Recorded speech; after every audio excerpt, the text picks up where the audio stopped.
Olá, tudo bem? Bem-vindo ao canal Viver de Renda. Se inscreva no canal, deixe seu like e compartilhe com os amigos. Nos acompanhe no Instagram Viver de Renda canal.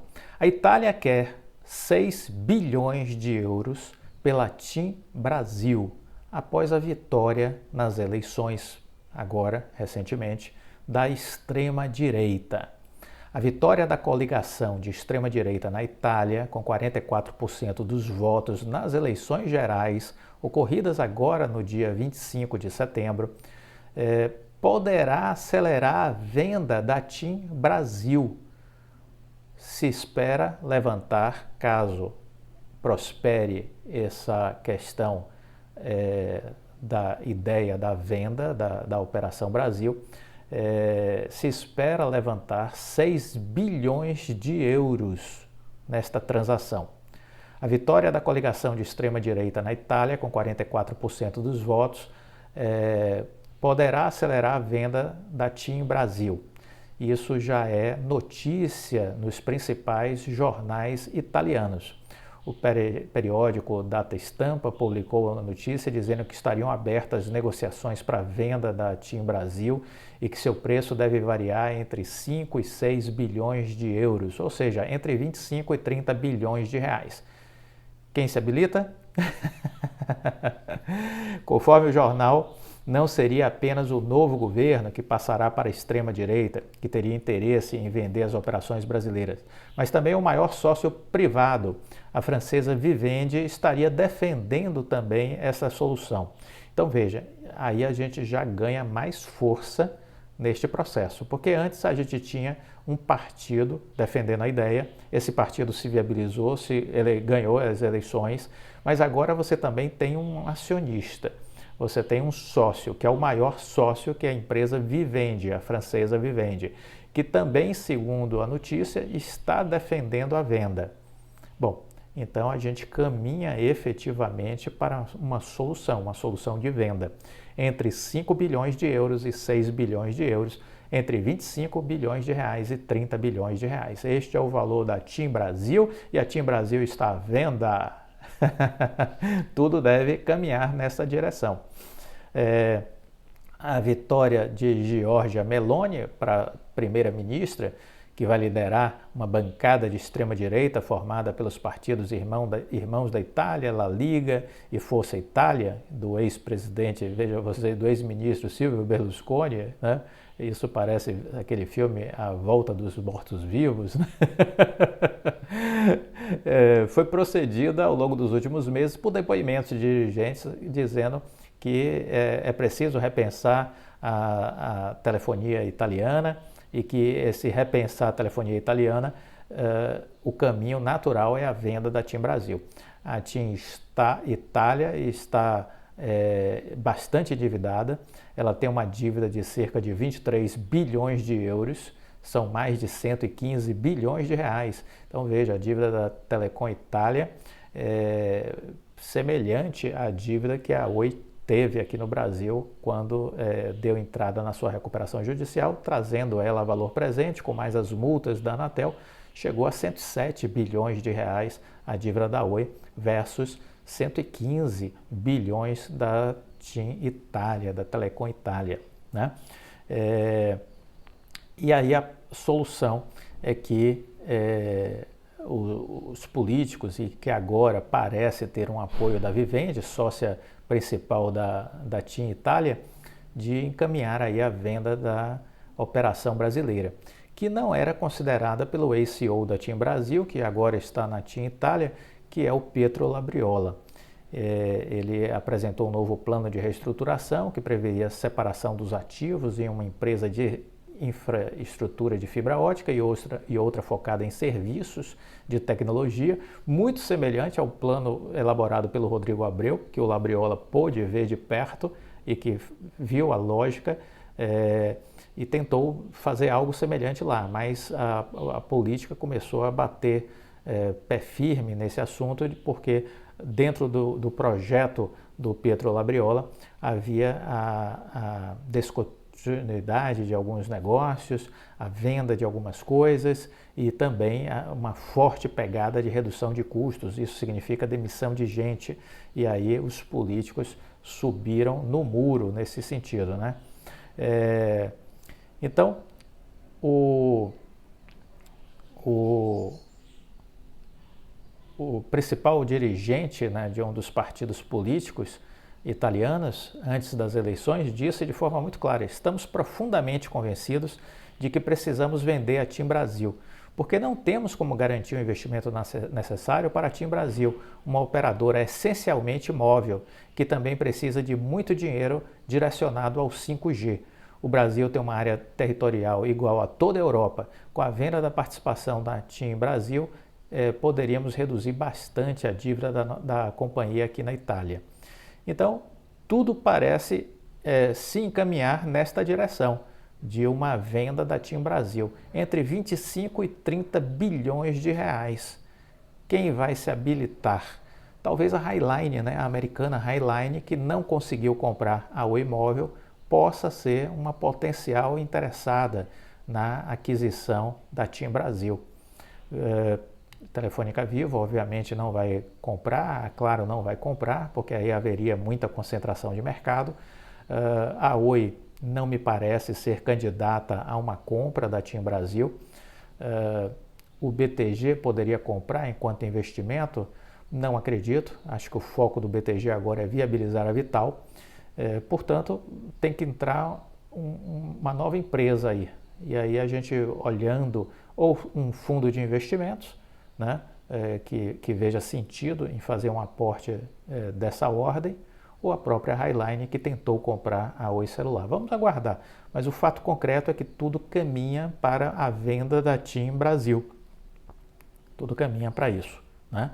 E como foi dito pelo dirigente político italiano, uma empresa que em matéria de conectividade, de fibra ótica, não possui hoje uma relevância do ponto de vista de mercado, né? Ela hoje é uma empresa móvel e sim com uma participação importante do 5G, que aí eu diria que isso é o estratégico para a TIM, essa participação decorrente do leilão do 5G. Eu acho que isso pode despertar interesse de investidores. Muito bem, a Azul anunciou a criação da ponte aérea São Paulo-Rio com uma ligação entre os aeroportos de Congonhas e Jacarepaguá. Isso aí foi anunciado agora recentemente, essa ponte aérea. As viagens serão realizadas a partir de 31 de outubro, com 7 decolagens diárias, e o trajeto deve durar cerca de 1h20.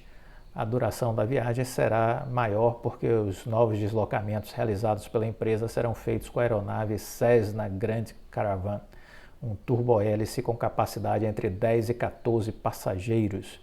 Nas aeronaves maiores, a ponte aérea entre as duas capitais do Sudeste não leva mais de 50 minutos. A estratégia da Azul na ponte aérea está ligada à abertura de uma base da empresa nas proximidades do aeroporto de Jacarepaguá, que hoje recebe só voos de helicópteros e jatinhos. Para quem compensa essa iniciativa? Segundo a Azul, os voos devem atrair passageiros com destino à região da Barra da Tijuca, na zona oeste da capital fluminense, que está localizada ao lado de Jacarepaguá. Em uma pesquisa realizada pela Azul, as passagens para a nova rota custavam em média R$ 552 no trecho São Paulo-Rio. Então, está aí a perspectiva, né, de uma nova ponte aérea São Paulo-Rio, ligando os aeroportos de Congonhas e Jacarepaguá. E a Azul buscando novos mercados, novas rotas, novas possibilidades, né, de atendimento a clientes. E veja, a empresa fazendo pesquisa, né? Então, isso é importante porque outro dia eu comentei com vocês que empresas não fazem apostas, empresas fazem estudos, analisam e chegam a conclusões para fazer ou não um negócio acontecer, né? Então, é o estudo que vai balizar uma decisão empresarial e não uma aposta, como outro dia saiu um comentário de um site de notícias desses aí falando sobre alguma empresa que eu comentei aqui, de que tal empresa estaria fazendo uma aposta. Não, empresas não fazem apostas. Olha, o CAD aprovou a incorporação da Domo como subsidiária da Prio. O CAD já aprovou a incorporação da Domo como subsidiária da Prio. O Conselho de Administração e Defesa Econômica aprovou sem restrições a incorporação da totalidade das ações da Domo Energia, que é a antiga OGX do Eike Batista, controlada pelos fundos geridos pela Prisma Capital, pela PRIO, que é a antiga PetroRio. O aval foi publicado agora no dia 16 de setembro, no Diário Oficial da União. De acordo com a notificação do ato de concentração apresentado ao órgão antitruste, a operação fará com que a Domo se torne direta ou indiretamente uma subsidiária da PRIO. A empresa possui 20% dos direitos de exploração e produção dos blocos BMC-39 e BM-40, localizados na Bacia de Campos, que, após exploração e desenvolvimento, passaram a integrar o campo de Tubarão Martelo, e afirma que a operação representa o afastamento de riscos para a continuidade de suas operações e uma solução para a situação financeira que a companhia enfrentava desde 2013, quando passou por uma recuperação judicial. A PRIO afirma que a operação está alinhada ao seu modelo de negócios e sua estratégia de expansão, com geração de sinergias significativas e redução de custos. A Domo terá direito a 5% da receita deduzida de royalties do cluster de polvo e tubarão martelo operado pela PRIO na Bacia de Campos. Então, é isso que a gente vê aí nessa operação e que o CAD já deu sinal verde, né? Muito bem. Uma outra notícia que me chamou a atenção, porque a gente precisa acompanhar as empresas, é isso que a gente precisa fazer, né? E a Embraer está diversificando os seus negócios, né? Ela acaba de anunciar que se tornou sócia da ExMobil, e está entrando de forma firme no mercado de drones. Ela comprou uma participação da empresa fundada em São Carlos, que é hoje a maior fabricante de drones da América Latina. Depois de embarcar no mercado de aeronaves elétricas de pouso e decolagem vertical, os eVTOLs, com a IVE, startup criada em 2020 pela Embraer, ela agora está adquirindo uma participação na ExMobil, fabricante brasileira de robótica móvel e drones. O valor do negócio não foi revelado, mas a Embraer será uma acionista minoritária com a opção de aumentar a participação em aportes futuros. De acordo com algumas fontes, a ExMobil vinha recebendo proposta de fundos de Venture Capital. Quando a Embraer entrou na jogada, a conversa mudou completamente de ares e trata-se de smart money na veia para uma empresa que aposta em mobilidade aérea. Além do dinheiro, a possibilidade de troca de experiências, desenvolvimento de tecnologia em conjunto. A Embraer poderá escancarar as portas do mercado internacional para a empresa, que hoje está muito mais concentrada no Brasil. Fundada em 2007 em São Carlos pelo empreendedor Giovanni Amianti, a empresa é considerada a 14ª maior empresa de drones civis do mundo, né? Ela já tinha recebido um investimento de 30 milhões de reais em 2019 da Confrapar, e nesse modelo de interação com a Embraer, a empresa, né, foi assessorada pelo Bradesco BBI e a Embraer atuou com a sua equipe. A empresa é referência, sobretudo no mercado agrícola. Seus modelos fazem monitoramento de lavoura, mapeamento de problemas de plantio, medição de área, pulverização, entre outras funcionalidades para melhorar o desempenho das produções no campo. A Cosan, por exemplo, é uma das suas clientes. Outra área que a companhia tem entrado com sua expertise é no monitoramento de fronteiras. O Exército Brasileiro é um dos clientes da empresa nesses segmentos. Seus drones também têm sido usados como ferramentas de segurança, monitorando plantas industriais. É também forte no campo de monitoramento de áreas ambientais. A empresa hoje tem cerca de 200 funcionários, atua em algumas frentes. Uma delas é vendendo os veículos não tripulados, a outra é comercializando o serviço no que os executivos chamam de plataforma de drones as a service. A ExMobil também desenvolve softwares e inteligência artificial para analisar dados. Com o dinheiro injetado pela Embraer, o plano da empresa é entrar em novos segmentos. O primeiro deles é explorar o monitoramento de redes de transmissão elétricas. O segundo é trabalhar no transporte de plataformas de petróleo para plataformas de petróleo em alto mar. E por último, colocar suas asas de fora e aterrissar no mercado de mobilidade urbana, no qual o delivery tem um enorme potencial de crescimento. No mercado global, o principal player é a chinesa DJI. uma gigante que domina cerca de 70% do mercado mundial de drones, com mais força no segmento recreativo. Mas há outros colossos de tecnologia que estão se movimentando para ocupar um lugar ao sol nesse mercado. A Google é uma dessas empresas. A Big Tech americana é dona da Wing, uma startup que foi incubada pelo Google X a partir de 2018. Em 2019, a empresa recebeu o aval da Federal Aviation Administration, o órgão regulador de aviação dos Estados Unidos, para operar em território americano. Desde então, a empresa entregou mais de 250 mil encomendas utilizando seus drones. Como ela, outras empresas de tecnologia estão entrando nesse segmento, que ainda é embrionário no mundo. A Amazon lançou o Amazon Prime Air, com entrega de drones nas regiões da Califórnia e no Texas. E, de acordo com os dados da consultoria Drone Industry Insights, foram vendidos em 2021 828 mil drones no mundo. O mercado movimentou 23,3 bilhões de dólares. A Embraer sabe em que pista está aterrissando. Eu diria decolando. A Embraer está tomando decisões inteligentes, ao meu ver. Vale a pena estar acompanhando a empresa. Sempre lembre disso, invista no que você conhece. Invista no que você conhece. Isso é fundamental. Você já ouviu falar no Piauí Conectado? Olha, foi uma parceria público-privada criada pelo Estado do Piauí, e essa parceria pública-privada ela está contribuindo para levar fibra ótica a todas as cidades do estado. Edson Ribeiro, que é responsável pelo Piauí Conectado, destacou a assertividade e o sucesso dessa iniciativa.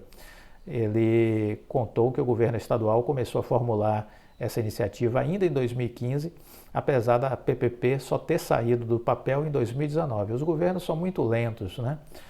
Naquele momento inicial, o Piauí era o segundo estado menos conectado do Brasil, à frente apenas do Maranhão. Hoje o estado tem a internet mais veloz do Brasil, segundo ele, citando o levantamento do site Minha Conexão. Então, veja bem, deu resultado o esforço feito pelo estado do Piauí. Parabéns ao governo. Quando fomos chamados para fazer o projeto, o estado colocou o desafio de conectar as cidades, mas sem dinheiro. Então, os contratos de PPP têm o benefício de permitir ao setor privado aportar recursos para desenvolver a infraestrutura, e o estado vai pagando contraprestações mensais à medida que vai utilizando o serviço. Hoje o Piauí tem 90% dos municípios conectados em rede e mais de 11 mil quilômetros de fibra ótica em uso, sendo 40% subterrânea e 60% aérea. A internet em 100% das unidades administrativas do estado que estão interligadas em redes. Os 10% de cidades que ainda não estão interconectados serão integrados até 2024, totalizando 224 municípios do Piauí. O projeto também está sendo realizado na zona rural de Amarante e tem ambientes aí já 100% conectados. Existe uma comunidade quilombola em Mimbó, que foi a primeira no país a estar 100% conectada. Cerca de 600 moradores, quase todos de uma mesma origem, né? Existe também 140 alunos na localidade que receberam tablets, tiveram internet de fibra ótica instalada em suas casas, todos tiveram aulas online durante a pandemia. As mulheres trabalham com artesanato e estão vendendo para o mundo inteiro através de sites e de redes sociais. Então veja, fibra ótica é o futuro, fibra ótica já é o presente, e isso vale a pena porque gera transformação. Você tem acesso a conhecimento e você tem a oportunidade de utilizar a conexão para gerar negócios. Isso gera impacto diretamente no PIB de uma cidade, de um estado, de um país.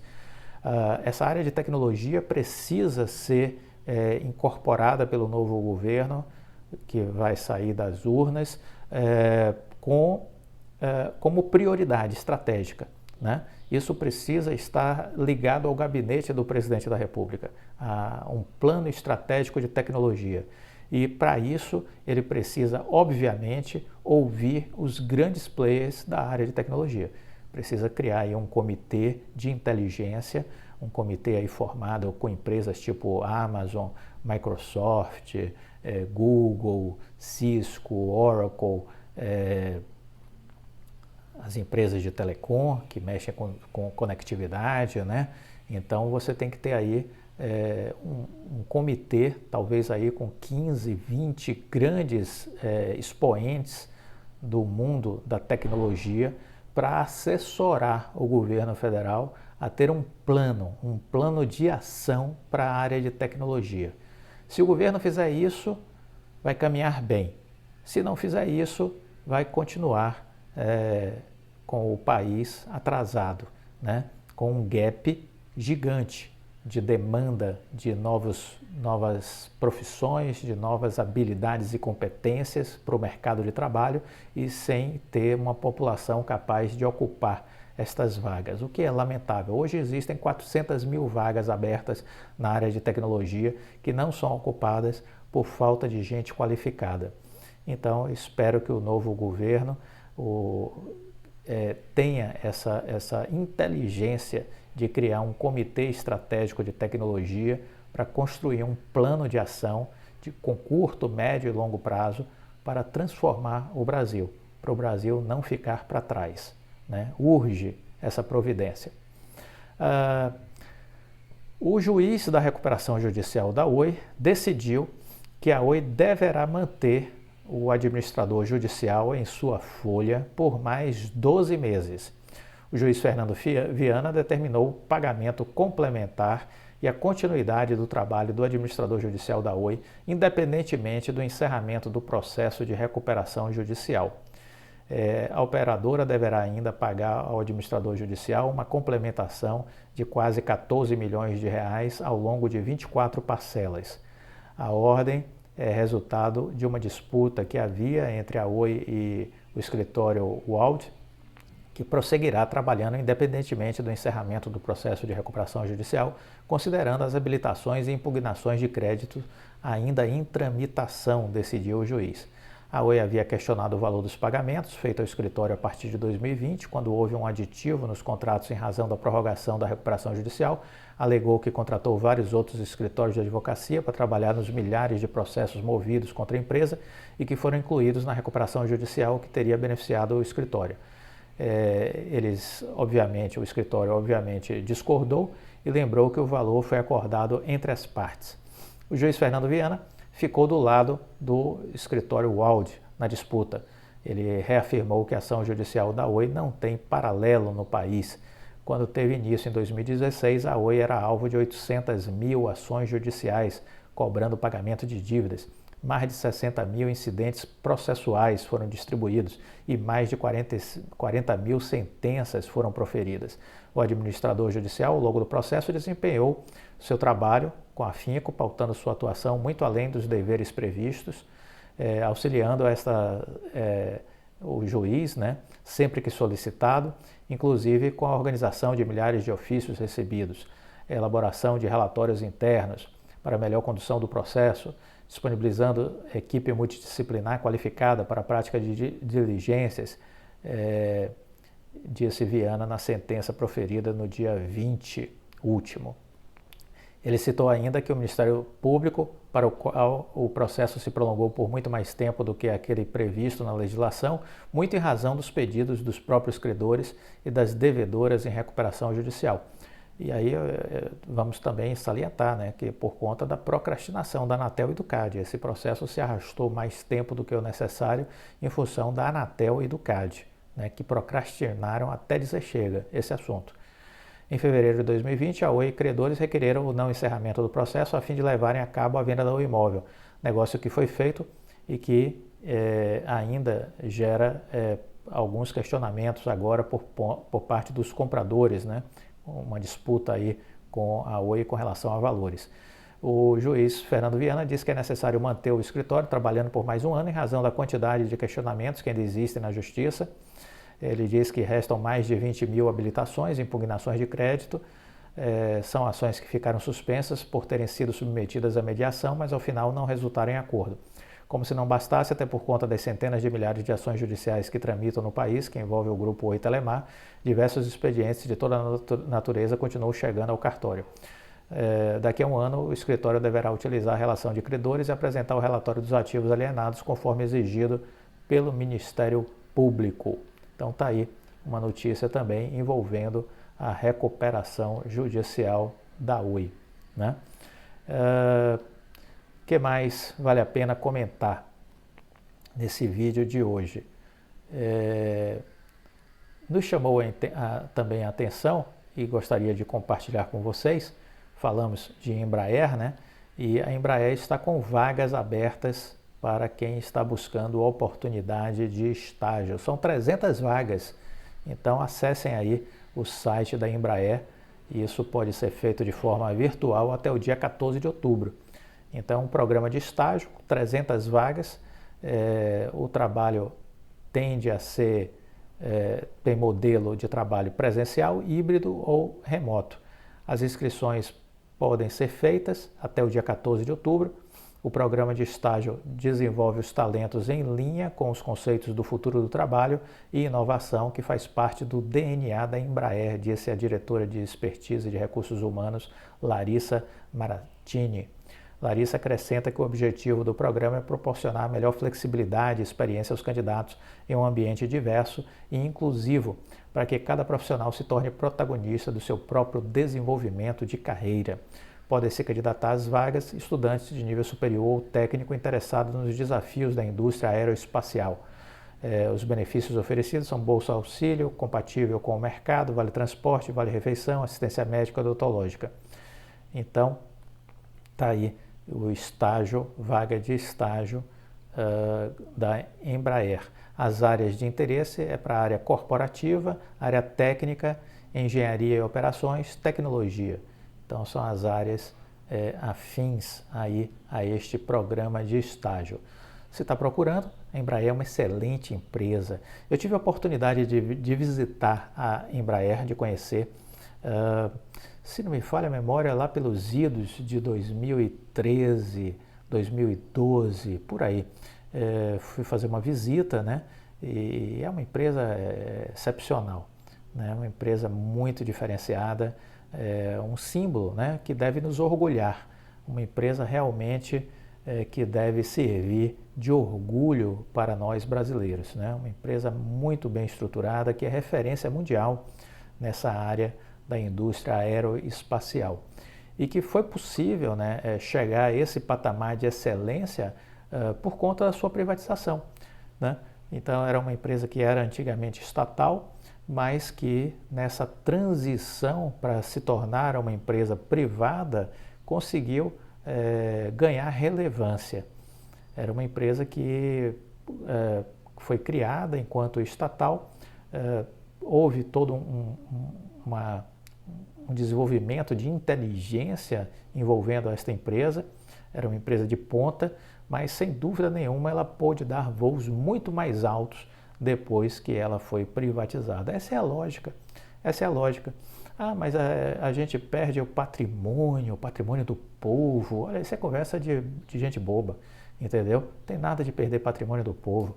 A empresa ela continua sendo útil ao Brasil, inovando, gerando tecnologia, gerando trabalho, gerando renda, constituindo uma cadeia de fornecimento ao seu redor, pagando impostos. É assim que as empresas contribuem para a geração de riqueza em prol dos governos e da sociedade, né?